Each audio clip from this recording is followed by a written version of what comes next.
Hi everyone, welcome back to Daily Mind Hacks, the channel that's all about giving you little hacks here and there to elevate your mindset and raise your everyday performance. So you probably clicked on this video because you're going to be leaving your job really soon, or you're thinking of it. Maybe you're about to tender your resignation, maybe your contract's about to expire, or maybe you've already got a wonderful, nice, great job lined up, or perhaps, like many out there, you just got a wonderful vacation planned. Good for you. Now here's your mind hack. Instead of looking at this notice period as a time to just finish everything you've promised, get all your work done and just check out as fast as you can, view this time as an opportunity to elevate your profile and solidify your network in this organization so they'll keep calling you back in the years to come whenever some cool opening opens up. Okay, so what do you do in your last few weeks of your job so that you leave with an elevated reputation? 1. Create a solid handover and SOP document. 2. Get some one-on-one time with your boss. 3. Appreciate and thank everyone that's given you room to grow in this journey. And 4. Network as well as you can, even with people you've not even met yet. So the purpose of creating an SOP and handover document is to ensure your legacy lives on. For each and every project that you have been with, identify what's the work that has been done, what are you currently doing, and what needs to be done, and make sure for each of these items you are allocating someone to follow up on them. Next, when you look back at the work that you've done, you're going to realize that some of these projects had no precedent. You started it from scratch. You built the workflow. You got the step-by-step process down to a T. It's in your head, it's nowhere else. Now put that down on a paper. That is the standard operating process, or the SOP, that you are creating and leaving behind for the projects that you are involved with. That way, when someone new comes and they want to continue your good work, they got to pick up the manual and they know A, B, C, D, E.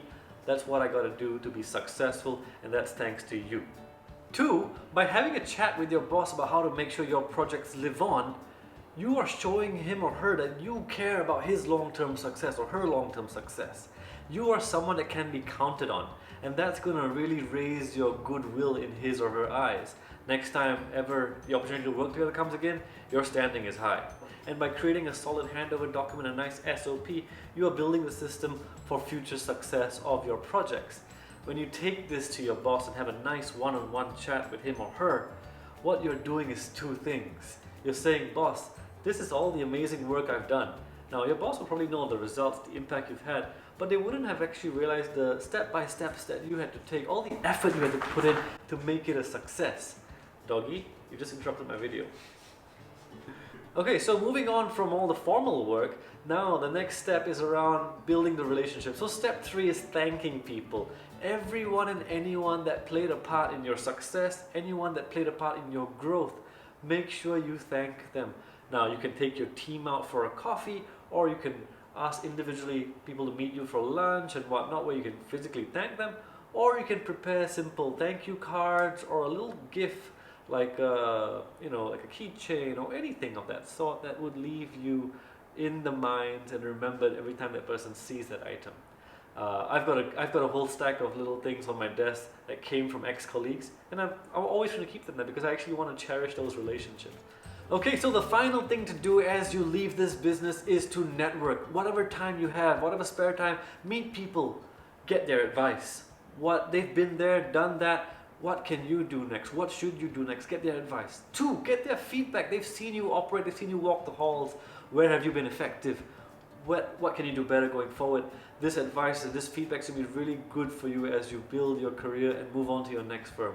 Lastly, create these lifelong relationships that are going to serve you well as you move on in your future endeavors. Okay, so that's the 4 steps to leave your job on an awesome note and elevate your profile in the process. Remember, the mind hack here is to reframe your notice window. It's not a time to just down tools and do the bare minimum. It's the time to consolidate your good reputation and elevate your profile as you walk out that door. Now, thank you very much for watching. If you like this video, please subscribe for more, share this video, and give us your comments and what you do as you leave jobs in the comment section. Alright? So thank you very much. See you next week. Bye bye.